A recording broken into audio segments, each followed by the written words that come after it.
Buenas tardes a todos y a todas.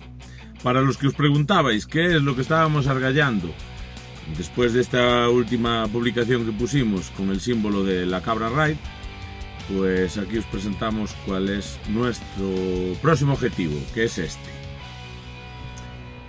Y bien, pues nos vamos a presentar a esta carrera que son 6 horas de resistencia de autocross con más pilotos. Por ello vamos a hacer una colaboración de varios, como somos Miguel Ramos, que es el dirigente de Enboxes Park, nuestro patrocinador, y también pues director de Enboxes Motorweb, y también pues nuestro copiloto Diego Creo, que también se anima a esta iniciativa que en principio pinta tan divertida. Nosotros ya habíamos participado en una resistencia de 6 horas de, bueno, antiguamente de autocross hace unos cuantos años, y participamos también en una de asfalto.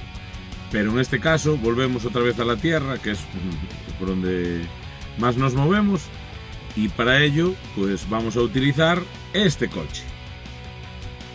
Como veis, Ibiza 6K2 del año 2000, motor 1900 SDI, una auténtica roca.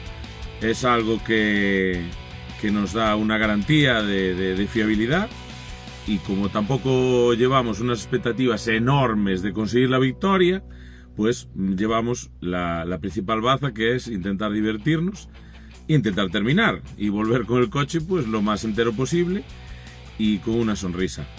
En Navarra, y nada, nos tarda que llegue el día, nos tarda empezar ya a desmontar el coche y nada, vestirlo para la ocasión.